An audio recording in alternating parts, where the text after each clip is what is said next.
Hi, everyone, and a massive welcome to the second episode here on InfoSec Live of the Human CISO. My name's Simon Linstead, the host and founder of the InfoSec Live community. And before we begin, a little bit of housekeeping as usual for those that are regular watchers.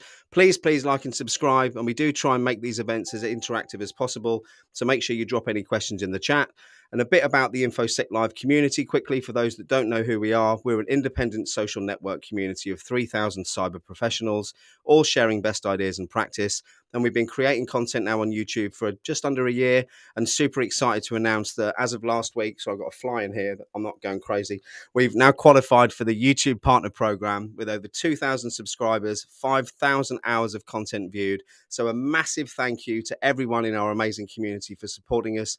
And you should see now new and exciting ways to support the YouTube community while you're tuning in for the show. So the ability to purchase super stickers in the YouTube chat is now there. If you'd like your question bumped up to the top to be noticed, please take advantage of the super stickers in the chat. And we also have YouTube membership options as a way for our community to regularly support our content by clicking that Join Now button at the top of the page. And a quick recap on what that gives you. Being a premium member gives you access to special perks, members-only live chats, special badges, and priority replies to any live stream comments. Pro member gets all of the previous perks along with early access to new videos, member shoutouts, photos and status updates, and exclusive member-only videos. And those who've opted for our elite to the top level, and a massive thank you. I've got a little graphic here actually I want to bring up for this. Let me just do this quickly. Make sure I do this properly. There we go. A massive thank you to Joshua Copeland, who is our first elite top member. And watch this space. We're throwing up a live stream soon to help support Josh and his Real Men Wear Pink campaign to start raising some funds for breast cancer awareness. So super excited for that. And again, going back to the elite, you get all of the previous perks with a personal connection with myself on social media, exclusive behind the scenes content, including bloopers, and I've got loads of them, as you can imagine, members only polls, and an exclusive dedicated individual company shout out on up to 4 live streams per month. So again, a massive thank you for supporting the community. If you can't afford to support in a financial way, no problem. Being here and engaging with the streams is more than enough. So our aim is to keep bringing you that valuable and informative content. And this new series is here to help that by continuing the theme of sharing those best ideas and practice. And today, Simon's going to stop rambling and we're taking a deep dive into security culture and much more. And I'm absolutely delighted to be joined by Scott Wright, CEO and founder of ClickArmor. Let's bring him on.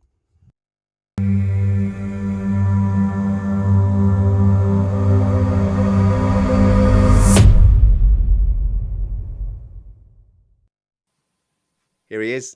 Welcome, Scott. Hi, Simon. Great to be here again. I know. It's good to have you here again as well. We actually had a quick catch up about an hour ago, so it doesn't seem like long since I've spoke to you at all. Before we dig in, loads of you in the chat. I just want to say again, a massive thank you to all of you. Gregor, you're here every time. Salunio, great to see you. Dead Boy, thank you so much. Aaron Lax, my man, thank you so much. And Musa Ayub, brilliant. Thank you for tuning in. And for those, I know there's some in the chat who haven't watched these before. Scott, do you want to just give people a bit of background on yourself? Everyone's heard enough about me, but let's hear about you. Yeah, thanks, Simon. And thank you very much, everybody. Thanks, Gregor, and everybody who was here last week. We did do one last week, but I'll give you a really quick recap of who I am and why I'm here, why I'm somehow qualified to talk about this stuff. But I'm CEO of ClickArmor, which is a really interesting software company that created a platform for security awareness training that is fully gamified from top to bottom. It's purpose built to teach awareness rather than just using some kind of learning management system. And the nice thing about it is it's got a much better effect on security culture than what, and that's what we're talking about today, than some of the other methods that may be out there. We'll talk about those. I won't call them out just yet. But my background is I'm a veteran cybersecurity consultant, specializing really for the last 15 years or so in human information security risks. So all the kinds of things that involve people doing things improperly, maybe not knowingly, or maybe sometimes intentionally, but also being vulnerable to things like phishing and social engineering attacks. So I've studied that. I've done projects like the Honey Stick project, where I dropped USB drives everywhere and mobile phones, which get expensive, but it's nice to have a sponsor when you can do that. I'd love to hear more about the USB. Yeah, we can do an episode out on get the that honey in. stick project. That Yes. I haven't talked about it in a long time, but it was Excellent. fun, and it would be fun to do it again if I could get another sponsor for it. But it was really interesting. Well, But I yeah, don't know if it helps. I've got a box of 2 FA keys here that I got oh donated. yeah, Now, I won't name the name of the company because that would be wrong. But I've got a box here that I'm sure you could do something with. So we'll have a chat yeah. You know afterwards. what those are good for is for social engineering Yeah. penetration tests, right? You put them on a keychain with a USB, and people think it's a real one rather than just some a malicious one. So Yeah. those are fun things that you learn when you start I dealing think with I've got one human of these as vulnerability. well There you sitting go. around. Oh, a rubber ducky. I got one of those too somewhere here. Actually, I'll tell you what I'll do for the next person who signs up to a pro membership. I will post you out a rubber Oh, ducky. nice. I think they're about $50. Those are I've very had this. cool. Now, if you don't know what a rubber ducky is, we should tell people. I'm glad you're explaining that. So, yeah, I mean, it's been a while since I've used it, but essentially it's a USB, looks like a USB, but it really is a keyboard that's programmed with any kind of text or script that you want to put on it, that it will inject as if it was a keyboard. So it's just like you're typing in. So it really, you can enter an entire script really quickly and run it within whatever operating system the key is connected So into. So basically, it makes whatever device you plug it into think that it's a keyboard, basically. yeah, so it's really good Yeah. for exfiltrating data through using scripts or creating a remote connection, to an attacker server or website or something like that. But it's just an innocuous looking little USB drive, but just happens to type It's in quite some interesting very when you open them sketchy up. text. When you open them up, Scott, they've got a lot in them though. There's a Yeah, lot going on in there, isn't there? there is. Yeah, and it takes a while to configure them to do what you want, but they're very, very powerful. From a Yeah, company I think called you get Hack5. They've got lots of do cool stuff. you They get also ducky scripts Hack5 with it, also don't you? I sends think. the sorry, I was just going to say Hack5 also sells the pineapple, the Wi-Fi pineapple, which we Yes. could talk about as well. I did a little project with one of those as well, as which basically is a malicious Wi-Fi hotspot And what that you can about play around with and do. I don't know if you're getting a bit glitchy if you can hear me okay, but it looks like you're breaking up on your camera a bit, Scott. I'm not sure what's going on. Oh, not again. Okay, Only a little bit. sorry But about have you that. heard about the new ones, the flippers, which seem to do an awful lot of things? I think I have they not are. yet. Too No, busy. well, maybe we'll see. I've got one on order, but I think there's a fairly long wait. And once I got it through, I was going to try and do a quick demo, but I would need an expert involved to help with that. Well, we may be able to do that next time. So Excellent. Well, anyway, look, all that rambling was about where I came from and the kinds of fun things that I like to do. And the Click Armor platform we created a couple of years ago is really fun. And if people want to see it at the end of this, maybe we'll do a little bit of a live demo of it, and it'll sort of tie in nicely with the topic of security culture, because there are a lot of aspects of security culture people don't really think about very much. And I think there's some good questions people might ask here, or things that we can ask people's opinion of. I think let's encourage that to start with. So if you have got any questions at any point, please do drop them in the chat. I'll keep an eye on that as much as I can. And if you could help my approaching 50-year-old eyes by marking the question with a Q at the start, I'll definitely spot it. And again, if you want to take advantage of the super stickers, I'll definitely see it because you get a big sticker in front. But Scott, let's talk about security culture then. What is security culture?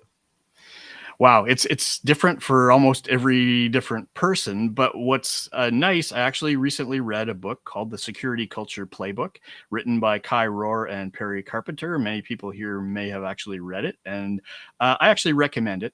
I was a little bit skeptical that it might be trying to push too much of a vendor's position on the whole topic, Yeah. and there was a little bit of it, but I think it actually includes a lot of really good discussion. And those are some things I'd like to bring into the discussion today as well.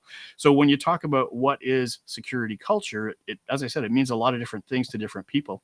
One of the things they studied in the book was they had done a research survey around what do you think security culture is. And 29% of the respondents said it was compliance with policies. And 24% said it was security issues. 22% said it was recognizing that security is a shared responsibility. 14% said it was establishing formal groups of people that could help influence security decisions. and 12% said it was that security was embedded into the organization. And interestingly, they chose the last one as the most appropriate one that they wanted to focus on for the book. And I think probably that is a reasonable assumption. The main thing that I have with defining it in that way is you're really defining more of a factor, but not really something that is measurable as much as I would like. So I kind of wanted to see a little bit more discrete, objective viewpoint of how would you actually measure security culture, and we're going to talk about that a little bit as well. I So think the fact, Scott, that there was so many different responses to the answer to the yeah, question, what is yeah. security culture? I think And I that was proves. surprised by some of them, like where did they get that from, right?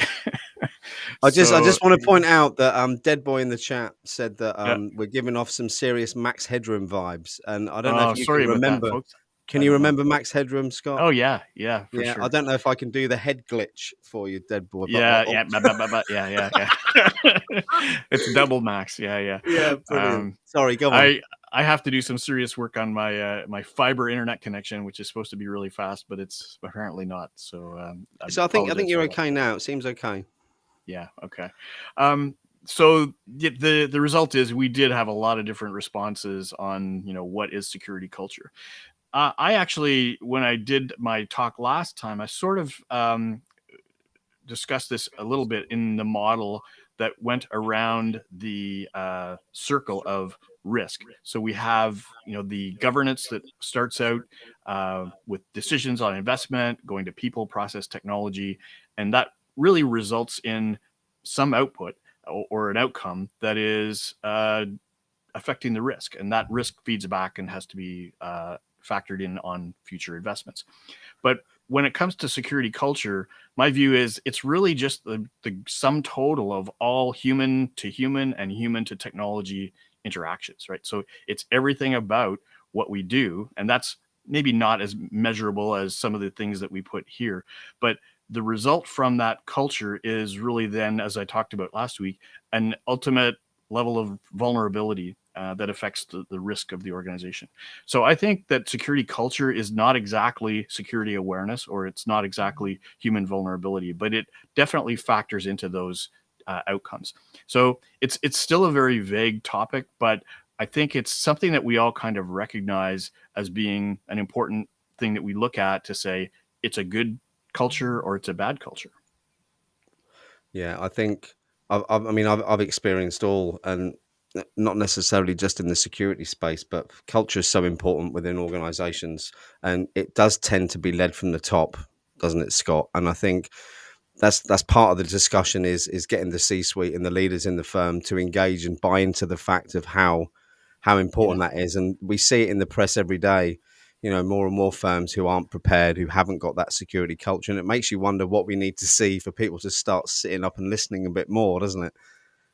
Yeah, I mean, in fact, the way I would put it, it was interesting. You said that it's led from the top. It can be led from the top, but if the top abdicates, it's led from the bottom, Yeah.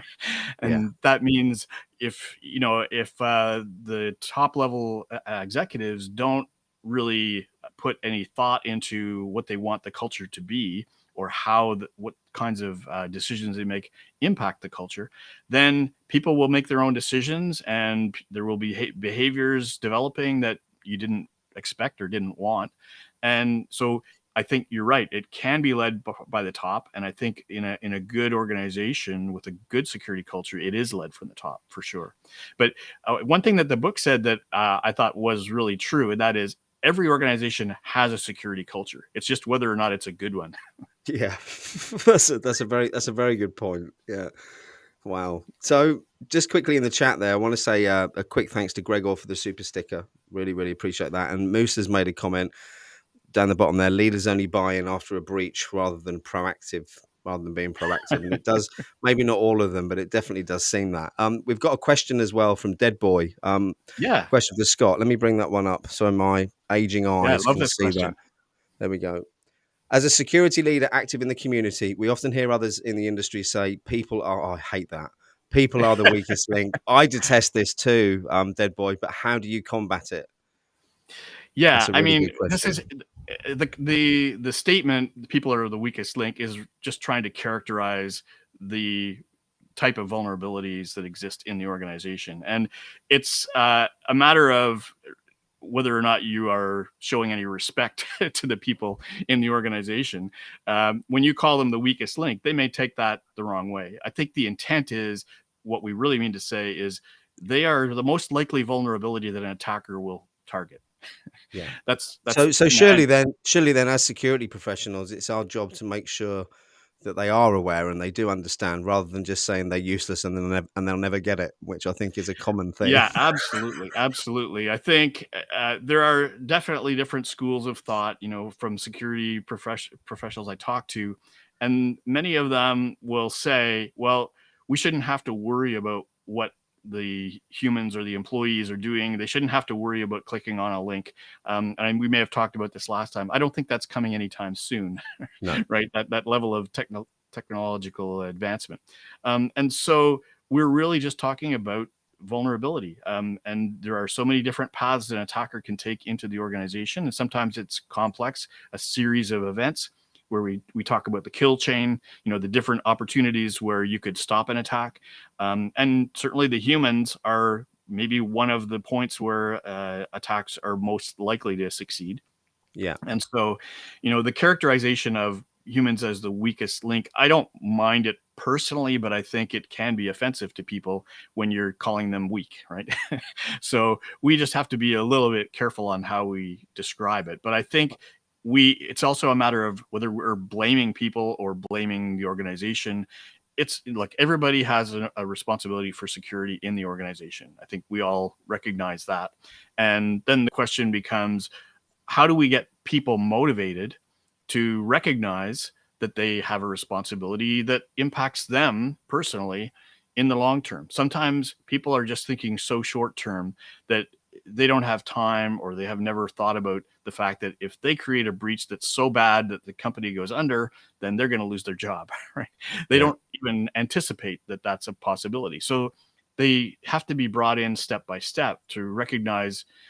Actually, it's something I did a webinar, and it's on my YouTube channel about a while ago, and that is, um, there are two types of awareness. There's awareness that I am vulnerable, and then there's awareness of what I should be doing to avoid, Yeah.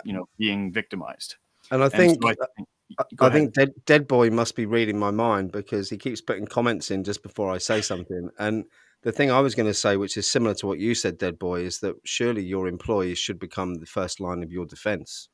Yeah, That's I that's what could be exactly. happening. I, Yeah. I often use first and last line, right? Because first line of defense Oh, is if first you first can. and best for Dead Boy. Look, nearly. First and best. Yeah, yeah, yeah. Well, that could, yeah. We'll just leave it at that. So what I just say, it's could be the last line of defense, because if malicious attack, a malware infection occurs and gets spread around the organization, if the technology doesn't detect it, humans should, right? Something is going to ultimately cause an impact that you are going to have to act on. So at some point, if the technology and the humans failed originally and the attack is successful, some human is going to have to detect it and report it. Absolutely. So what else? I noticed some comments in the chat there about Mhm. two-factor authentication. Now, Yeah. I know Roger Grimes has recently done quite a bit on, how easy it is to breach that. And again, it's back to us being human, isn't it? And taking advantage of some of those vectors. But one of the things I keep seeing now is the terminology 3FA. I didn't even know that was a thing. Well, yeah, I don't know if I've heard that either. I've heard of 1.5 factors, but I have not heard of 3FA. I don't think. I mean, certainly you could put three. You could put a biometric. You could put a time-based token and a password if you want. That would, to me, I guess, mean 3-factor authentication. Yeah. But I mean, it's 2-factor authentication is certainly being exploited now more than it was before. But it's that continuous cat and mouse game, right? I mean, passwords worked okay for a while until attackers learned to steal passwords pretty Yeah. efficiently and reuse them, or do password stuffing. But now we have multi-factor authentication, and that definitely made it harder. The amateur attacker wasn't able to really be successful as much, but now certainly they are. They're automating some of those things, and they're pretty efficient at capturing, a man in the middle to in real time break into somebody's account. And so I think it's just going to continue to evolve. So I think multi-factor is here to stay for sure, but it's just a question of how do we actually keep making it harder for attackers. It's another buzzword, three factor for the vendors out there. We'll see it all over RSAC next year Yeah. on Does every anybody other have a scan. definition for what three-factor is other than what I said? Yeah, it'd be interesting, Aaron, actually, if you do. While we're doing that, let's talk about how security culture can hurt or help a security program. Let's focus on that for a bit, Scott. Right. So yeah, you can think about security culture, as I said before, as every organization has a state, they're in of security culture, and that may not be a great culture. Maybe you've had, executives that ignored the human side of vulnerabilities for too long, and people are just cynical about anything that's going to be done. So that's certainly, an area you want to avoid. When it comes to how can we have a good security culture, it's really trying to promote the ideas that I said earlier that the book adopted, which is that security is embedded into the organization. And I think what that means is every decision made by individuals tends to be guided by security rather than, productivity or getting things done on a deadline. Every time you're asked to do something urgently, maybe it's legitimate 90% of the time, but sometimes when it's an attacker, they're going to ask for something legitimate. It's going to look a little bit, or they're going to ask for something urgently. It's going to look a little bit different than it was when it was urgent or when it was legitimate. Sorry, getting my words mixed up. That's all right, that's because Moose has just put the words Halle Berry in the chat, which has just thrown me as well. Thanks for Okay, that, that Moose. distracted us. Yeah. So, the idea of being able to improve a security culture means you've got to be able to measure it to start with. You have to be able to say, what are the things that I can look around, I can observe, I can measure, I can get feedback from people on what their views are. And one of the things that was actually covered well in the book by Kai Rohr was the idea of a security maturity model. And within that model, there are different ways you can measure things and observe things. So things like attitudes that people have, you can do that through a questionnaire, really. Behaviors you can observe. You can say, how many times did people click on these things? Cognition, or really just understanding. So you can test people in different ways. Communication, which is how well are people communicating when something bad happens? Maybe it's the reporting part of security.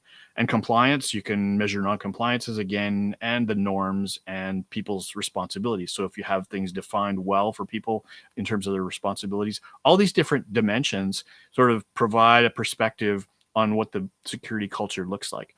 And so if you can start to create a model for measuring each of those things, then you would actually be able to characterize whether you're in a good state or a bad state, right?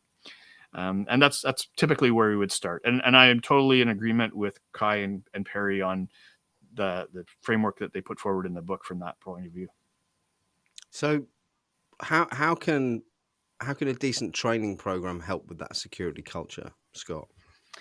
Well, I think a lot of us have been through poor training programs, that don't necessarily motivate us. And the outcomes are pretty clear. If you're not motivated to take the training in the first place, you're not going to learn. And if you're not learning, then you're still vulnerable, right? So the training has to be a number of things in order to help the security culture. It has to be engaging, so people will pay attention. It has to be, to some degree, interactive, because you have to hold people's attention, right? You can't just say it's a fun video and then I forgot what it was actually trying to teach me, right? You have to have some level of interactivity to keep people thinking as they go through it. You also have to be able to put people into a sort of simulated risk environment where they can practice safely and not be given bad penalties for making a decision, because you know what they'll do as soon as you do that? They will disengage, right? They will stop taking the training, or they will just discount it and not feel that it's important. So all those different little elements within the training can help create a more positive security culture.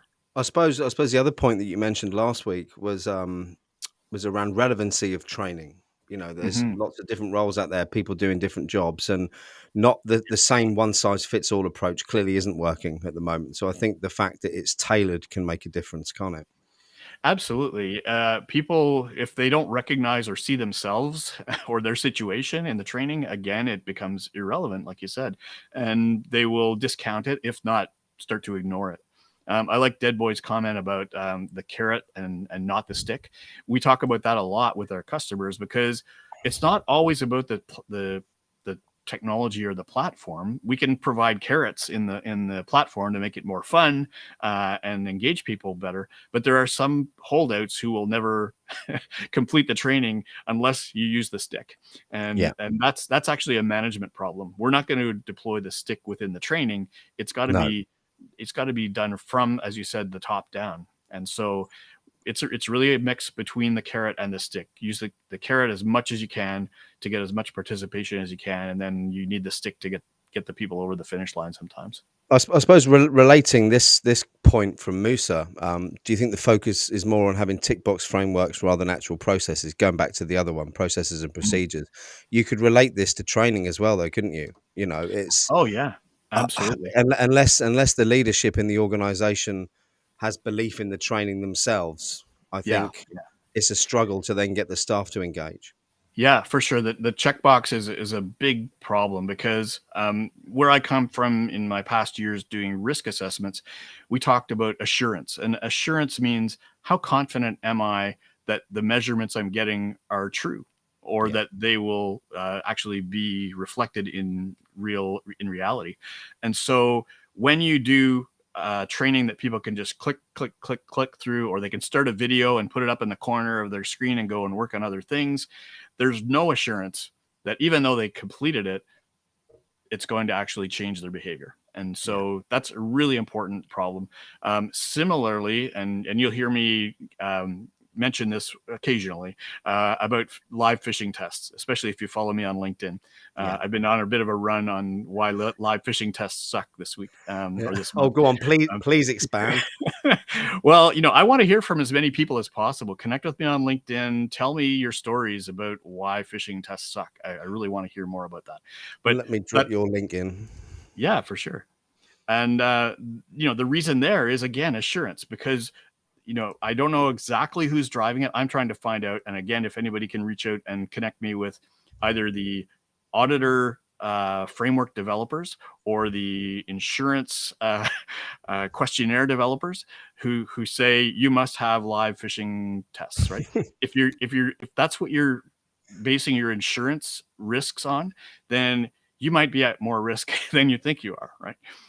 And so if you're only telling people they must do a phishing test and they don't have to actually provide assurance that people are really changing behavior, that's a problem. And that can be really hard and expensive to do in a live phishing test world or environment because of all the things that I'm posting on my LinkedIn. If you go check out those, you'll hear all the different reasons why it's really hard to get good value from live phishing tests. But all this to say, if you had a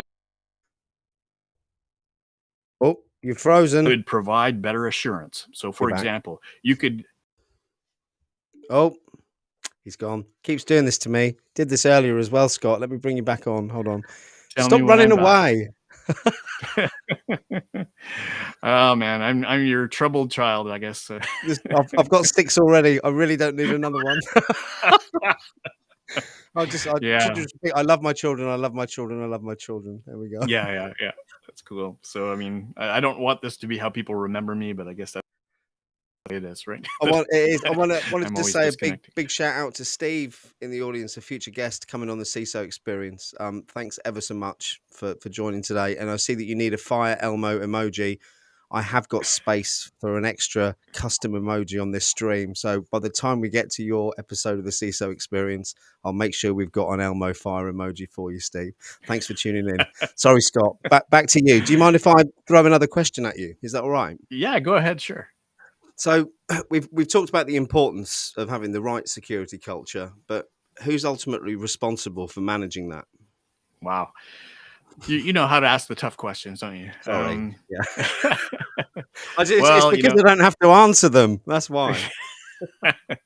it's really the top down, right? I mean, as you said, Mm, there are certain things that will happen themselves if the top doesn't take leadership. In a lot of projects where I worked early in my security career, it was in the Canadian federal government, and every security policy said the head of the organization is ultimately responsible for security, yeah. and they can delegate people to create plans and approve plans, but the head is actually responsible for everything. And so that's where the buck stops. But in a practical sense, they will delegate responsibility. And so it is important to understand who in the organization should really have input as a stakeholder. And I think that will typically be the CISO as probably the lead for information security. Yeah. And I think they have to work carefully with the human resources department on the culture side, because you're going to see, for example, if you're doing phishing simulations or phishing tests that are harmful to people, it can damage their mental health. It can cause them a lot of stress, and it can cause them to do things that might put the company at risk legally, right? So Yeah. there's definitely an HR angle where they need to be aware of the plans that you're having and what kind of outcome they might expect that to have on people. One thing I find a lot of, even today on LinkedIn, guy that I connected to, Jim Guckin, pointed out that it's sometimes really hard because the IT team doesn't really respond or doesn't recognize that the employees have certain vulnerabilities or certain emotions, even, right? And it's a matter of not understanding the psychology or the psychological drivers that people are facing in a work environment, and the cultural issues. And so if the IT team doesn't take that time and isn't directed by the CISO and by the HR department, who hopefully can provide a different perspective, then it's going to be really hard to build a good security culture. I think I completely agree, and I want to drop a link in here. I did do a post on this earlier on in the week, and it was in relation to people. Get my words out, Simon. It is nearly 11 here. I'm allowed to stumble, I suppose. It's about people embarking on a journey of self-discovery before they start looking for work. Finding out who you are, finding out where your skills are, what you're good at, what you're going to fit into. And I think you could argue, couldn't you, for the C-suite, security leaders, whoever, getting your team to conduct one of these personality tests, like the 16 personalities test, Yes. Yeah, for which is sure. it Myers-Briggs, I think, it's based on Yeah, that there's one. Myers Briggs, there's DISC, there are other ones as well that are, I think, really important. And in fact, that's exactly what I was thinking of when I mentioned, that the IT team doesn't always appreciate people's psychological states or Yeah. they're definitely their drivers.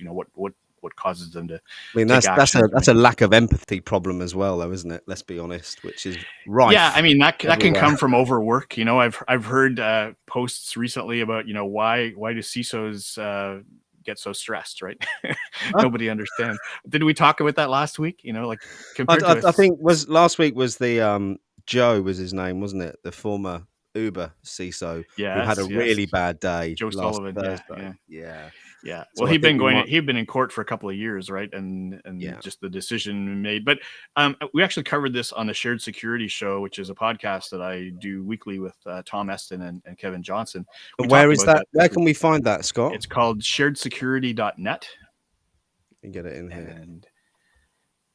And yeah, we're in our 200 and something episode now. Oh We've been wow. doing it since 2009. But we had a good chat this week about Joe Sullivan, the CISO. And it wasn't so much that the CISOs are now at so much risk and liability. The accusations or the allegations or whatever he was found guilty of was actually more about obstruction and Yeah. covering things up. And that's never a good thing, right? No. No, So definitely not. And I think you've seen real polarization with regards to the responses on LinkedIn, from people saying, "Don't worry, Joe, it'll be all right," to other people saying, "How can you condone it? He's done wrong." And I think from a person who's made mistakes in the past myself, he's gone. Typical. Just to start talking about me. Um, it's easy to judge other people without the full story and the full picture. And for me, I'm going to refrain on any comment because I haven't seen the full court transcript and I don't know what's happened. But There. yes, I completely agree. Don't hide stuff. It's suicide, I think, is the answer, isn't it? Yeah, I mean, it is obviously a stressful job. A lot of gray area. I think that it doesn't get an equivalent executive role to something like a CFO. I mean, there are a lot of ways you can compare them and make them equal, but a CFO Yeah. is looking at numbers and, should we include this number or not, and stuff like that, right? A CISO, if they're being held responsible for not having quite the amount of firewall rules we should have had in place, that's a very much grayer area. So I don't necessarily believe that CISOs should be held quite as liable for their potential mistakes. It's the It's whole funny return on you being a security CISO investment saying problem. that, surprising, Scott. Yeah. It's the whole return on security investment problem, Yeah. which is if security is working well, you can't measure it. Yeah, it's a very good point, actually. And it's funny you should say that because my next question, I think you might have frozen, so I might be about to lose you again.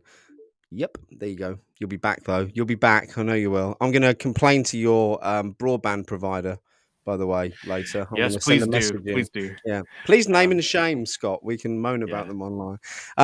So yeah, my next question, which you led into extremely nicely there, was how can security culture be measured? Yeah. So those things that I talked about earlier are really a mix of observable uh, events. So things like, are people clicking on too many malicious links? You're getting malware infections that are triggered by employees. So you can measure the rate of uh, violations of policies and things like that. You can also gather information by surveys. So sometimes that doesn't work too well because people are too busy to do surveys.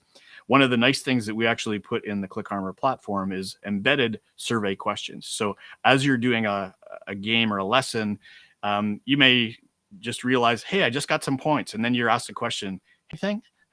Or, you can actually have Yeah, some free-form text to say, have you ever experienced this before? And if so, tell us about it, right? And you can actually gather information when people are already engaged and in a good frame of mind, versus trying to send out a survey saying, we want to get your opinion on stuff. And sometimes people will be very vocal on surveys if things are if they're very bad. anonymous. Yeah, If they're anonymous, if things are bad and they want to talk about it, and if they haven't been so bad for so long that people are just cynical and just yeah. figure it's not worth actually putting any thought into. But when you first engage on doing a measurement of security culture, it's likely that you're going to get some feedback, some valuable feedback. I'm not going to say good feedback. It's not guaranteed that it'll be good feedback, but you will get feedback the first time because it's something new that people actually finally have a chance to vent about. And that may be fun reading, but there's a methodology that I think is really good. There's it's actually used for marketing purposes called the Ask method, Yeah, by a guy named Ryan Levesque. yeah, And he uses a two-step method where you ask some sort of broad questions first to put things into buckets. What kind of category am I putting this person in? And then you ask more detailed questions about their opinions on things and the things that affect them. And that helps you really sort of zero in on what are the main issues around the culture, for example, that you're trying to explore. So I really like that approach. okay, thank you. While we're on that, it's relevant. Joe Evangelisto, who's a CISO for I think it's Tango over in the US. We did a private event earlier this week for actually there's a couple of people in the audience who were there for on soft skills and a couple of the areas on there. I'll share it actually with you quickly because Yeah. where are we? Window, if I can do it. Microsoft Edge tab. There we go. Okay, can you see that? So this is the InfoSec Live community. This is the homepage here, but down the I left-hand don't I side. don't see it. Oh, do you not? No. Oh, I don't know what? if anybody else Oh does. no, I know what it is. I haven't clicked the button. Wait a minute. I've got to do this. Look. There we go. There we go. So it's a small screen, and I can't turn the chat off because I'll lose all your comments. But this is the InfoSec Live community, and in the Right. community there, on the premium section on the left, it says premium. It doesn't actually cost anything. All of this is free. There's lots of different resources, but Oh, wow. the one I want to draw people's attention to is this one. Is a course I put together last year, and it's actually it's there to help. It's there to help people improve their communication skills, and a lot of this comes from a course, a hypnotherapy course I did to become a qualified hypnotherapist, not to do it as a job, but simply, I don't know if anyone who's watching knows much about hypnotherapy, but to be hypnotized, 50% of the battle is to build trust with that person and build rapport.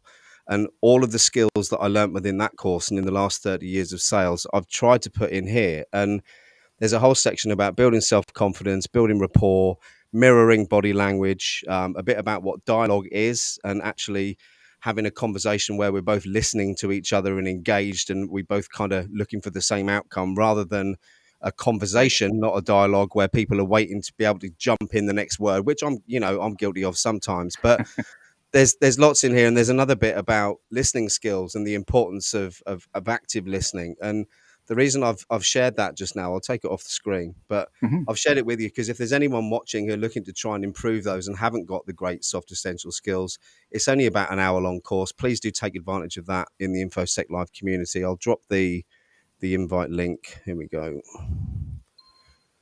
in the chat. There we go, and then I'll That's get back cool. to you with another Yeah, question. we were just finishing the question around can security culture be changed, and I was saying that you have to be able to measure it first, which is true. But once you've measured it, what can you do to change it? And there's a really interesting aspect of security culture or corporate culture in general, which is that yes, it's possible to change the culture, but it's almost it's really difficult to change it in the direction you want it to be. Yeah, So you can make changes that are going to impact people's views and their actions, perhaps, but you don't know there's because there are so many variables, right? With every single person, there are a lot of variables, and yeah. so it Every is and possible. every day, what my emotional state is like a roller coaster, Scott. I'll be honest with you. I blame the ADHD and the children, but some days you feel massively positive. Other days you've got your head up your backside, haven't you? And we all have that from time to time. Not Yep. physically, Yep. but Yeah. But yeah, so it is possible to change security culture, but it has to be done in a way that you're expecting. Maybe your first attempt won't work the way you think it will. And you have yeah, to constantly monitor it and try to adjust it. So it's not a simple thing. It does take organizational design skills, which is actually something I studied a long time ago in my MBA program before I got into cybersecurity. But so it's I guess that sort of it makes sense why I'm so focused on this stuff. yeah, absolutely. I mean, it definitely contributes and supports everything that you're doing in a massive way. And I've spoken to a few CISOs. The one I spoke to today had a philosophy background, which I thought was really interesting and actually more relatable than you'd probably initially think when it comes Yeah, to dealing with there's the day to day job. there's such a broad background of people that can go into security. I mean, we may talk about that at some point, careers, but when, when I started in security, there were very few job ads that said you must have 10 years of experience in security because it didn't It really wasn't. exist. Yeah. Information security didn't exist. Yeah. Excuse So me. anyway, that's a fun part of it. So any other questions? Let's have a look in the chat. If not, what I'm going to do is we've got 15 minutes left. Let me get rid of that one. If you have got a question, Steve's mentioned that active listening is hard to master, and I completely agree. It really, really, really, really is. And you're right, it is absolutely critical to that leadership role. And I can't see any questions in the chat. So, how Hmm. about you give all of our viewers a little flash of your Click Armor training platform? I can try to do that. Sure. I reckon we can Hopefully, do I that. won't get disconnected. Well, we'll see. There should be a share button at the bottom Yeah, and I somewhere, can pick a Scott, I screen think. and And if tell I me had my if you guys. juggling balls here, I could do a quick bit of juggling, but they're downstairs. I'll make sure I get them for the next stream. There we Cool. go. So, can you see my screen now? No, but we can now. Interesting. Oh. Oh, you've got I hope to that's I hope that's allow it. yes to the juggling, Steve, in the thing. I'm not that good, but I will show you some next time, I promise. So yeah, let me. What I'm going to do, everyone, I'm going to turn the chat off now because the screen's too small for my old eyes to see. So keep jumping in. We'll see it. It's just not going to display on the screen. So Hmm. there we go. Right, let's give us a demo. Come on, Scott. All right, thanks. So the Click Armor platform is actually, as I said, purpose built for awareness training, and you can see that when you first came in. It's nothing like, and this is the best comment we get from anybody we do a demo for. It's like unlike anything I've ever seen before, and so I'm hoping that I didn't drop you guys. You've looks like you've frozen, but No, oh no, I'm here. I think oh, you've good, you've okay. frozen, but we can hear you, Scott. Excellent. Okay. Well, if you can still see the screen, that's great. Yep. So yeah, the dashboard, is pretty engaging. It's got lots of information that people can use, including the leaderboard, which is a lot of fun, right? You've got anonymous names. We've learned that people don't always like to have their name on the leaderboard if they're not a gamer and they're not confident, but people do like to know where they are relative to everybody else. Yeah. And you can tell they're really motivated to to get back in there and try again. And it's also It's nice do you to know what, have, Scott? If yeah, if you can hear me, this is yes, because I think you've frozen again. I can hear you though. This is yes, what I like the most about your platform. Having a very competitive streak hmm in my personality, this is what yep, engaged me, and I find it difficult to focus on anything I'm not interested in. But I have spent some time on this platform and thinking I was a reasonable had a reasonable knowledge of threats, etc. I did yeah. fail some of those tests. I'd just like to admit online. Well, you wouldn't be the only professional security professional. It's interesting that we're able to get such a good response. As I was surprised I didn't get all the answers, but it's not so hard that it demotivates people. Everybody sort of likes a challenge as long as it's, as I said before, not a stupid challenge.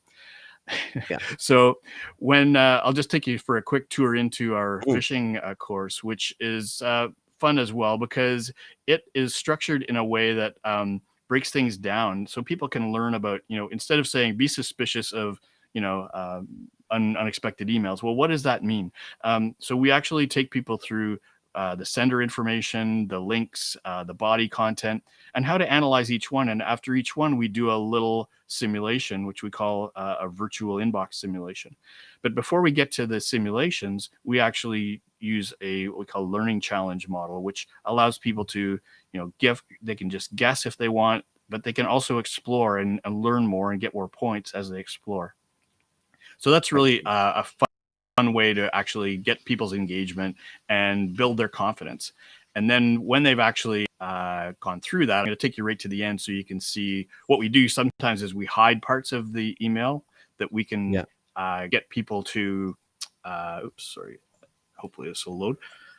My slow internet connection may be slowing things down. Well, actually, Steve's just mentioned in the chat that his missus is getting hangry, so he's got to jump Yeah, out. But he's loved the conversation, and he's off to raise a GoFundMe page for your bandwidth, Scott. So there we go.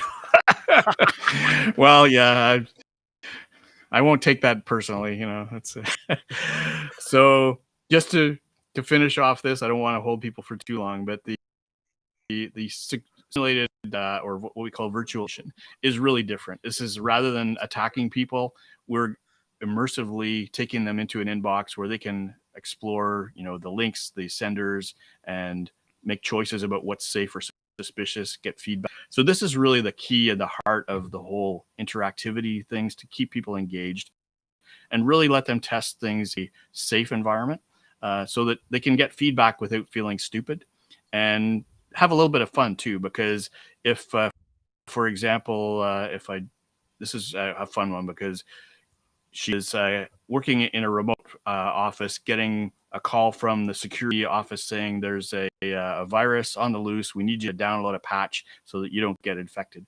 Well, that's the old sort of Microsoft support scam in a yeah, very different way. But if you actually don't ask the right questions here, you may not be able to detect whether it's malicious or not. So let's say she asks for a clue that says, "Can I get a file number so I can ask the service desk?"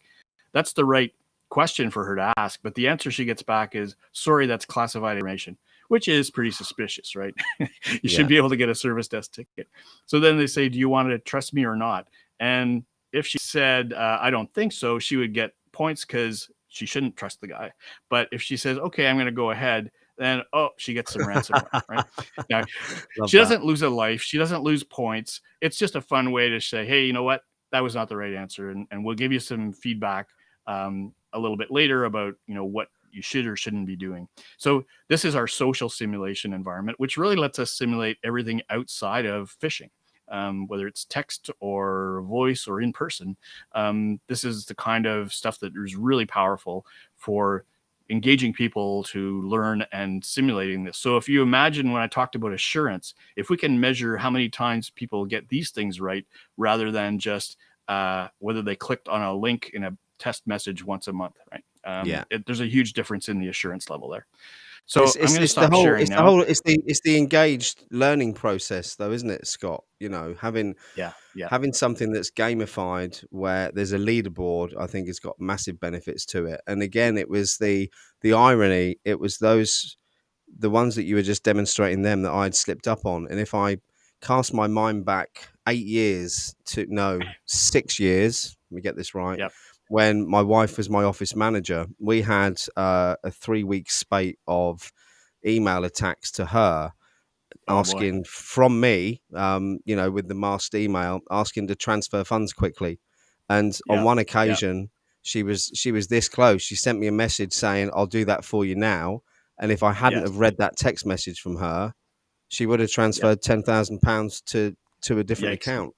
Yeah, it's Wow. scary, isn't Yeah, it? sometimes people just get away by the skin of their teeth, to avoid getting caught. But a lot of people do get caught, and it can be expensive. I had one customer that had said they went on vacation. The boss went on vacation, and an employee got an email from apparently the boss's Gmail account because he wasn't connected to his work account, asking Yeah. him to go buy gift cards at a hardware store. And $7,000 later, the yeah. So I'll unfortunately, tell you, I'll show you my the best hack that's ever happened to me has happened by my children actually, and oh, this okay. is a lesson for any parent who gets their child an iPhone and has their payment details on it. So I'll start off with my now 17-year-old. When he was probably 13, 12 maybe, he played Clash of Clans, I think it was, on his phone, Yeah, and yeah. I had a bill come through for $845 for gems, which then instigated a fairly serious conversation with him about why we don't spend dad's money, especially not the company credit card that I'd put on there as well, which was really stupid because I hadn't noticed the money coming out again because I Right, hadn't been right. keeping an eye on that. And then fast forward 4 years, my now 14-year-old, I can't even remember the game, but he did it was Skins. That was it on what's the game that they play? Oh, oh, Fortnite. Fortnite. yes. Yeah, Yeah, yeah. it was skins on Fortnite, and I think he racked up a bill of £1,160. So Jeez. it took for me to get bitten twice to learn that your children can't be trusted with your bank details on their iPhones. Yeah, I've got a story like that too. One of my family, while I was out having a nice dinner, I came home and he was in tears because his he had lost all his homework, and he had tried to install Kali Linux on his laptop where he does his homework, and it just overwrote the whole whole Oh disk drive. no! Yeah, I've been there. Wasn't a financial cost, but it was a big cost. Yeah, no, absolutely, an emotional one, I bet, from a parent Good point of lesson view. learned too. Yeah, Yeah, absolutely. We're drawing to a close. Let's wrap things up then. So yeah, I've just put the link at the bottom for anyone who wants to have a look and check out Click Armor. I know you yeah, can't click on it, but you can hopefully read that clickarmor.ca/quickstart. Put it in the browser. Have a look. Also, please, please, please do connect with myself and Scott on LinkedIn. I see a yeah. couple of you have already sent connection requests out to Scott, so thank you for that. And I believe if you want to come back, everyone, we're going to come back and do this again next week. Scott, what are you going to be talking about next week? Next week, I was thinking maybe digging a little deeper into maybe cyber insurance or law or something Ooh. like that. Haven't really made up our mind, but let's take a little poll and have people suggest some topics for that. I think that's a great idea. What I'll do, Aaron's just mentioned about putting a invite link for the community in the chat, so I'll just drop one of those in. But I'll do a poll within InfoSec Yeah, Live and also one on LinkedIn maybe tomorrow to see what people want to hear about. Maybe you could give me some options to put on the poll, Scott, so I make yeah, I sure I get can. them right. We'll connect on that with the Y- other ideas too. And we just wanted to say thanks for setting up that community, the InfoSec Live community, Simon. I just joined it myself and Thank getting you. I lots saw. of welcomes and activity on my first question there. So that was great. I Thanks really everybody. appreciate it. And for anyone who's watching who has applied for the new InfoSec Live scholarship scheme, the winners of that will be announced this Saturday at the Meet the Members event, which we hold at 8 p.m. That's British summertime when it's not really, it's freezing here now, but 8 o'clock UK, which I think would be 3 p.m. Eastern Standard Time. So if you've got a chance and you're free at that time on Saturday, jump in, get to meet some of the members and find out who's won the scholarship. And what we're going to be doing for those people is creating bespoke pathways for them for careers in cyber rather than an off the shelf boot camp. We're going to take it a step back, do the 16 personalities, get them linked up with industry leaders, have a look at the NIST mapping, looking at the roles, and try and do it properly and work out what people are actually good at and how they can relate that to the industry. So I'm super, super Awesome. excited for that. And it's only through people who've tuned in tonight, guests like you, Scott, that's made all that possible, bringing the awareness out there to the community. So thank you again to everyone for tuning in, jumping in with questions in the chat. Big thanks to Gregor for the super sticker. Big love Yeah. to you, Gregor, for that. And if anyone else has got any suggestions for future content, please do send me a message directly. I'll be delighted to hear. Scott, any wise words before we go? No, I just want to thank everybody for joining us and look forward to chatting next time on the show. Brilliant. Watch out for that poll. I'll drop it tomorrow. Scott, it's been a pleasure. Everyone, catch you soon.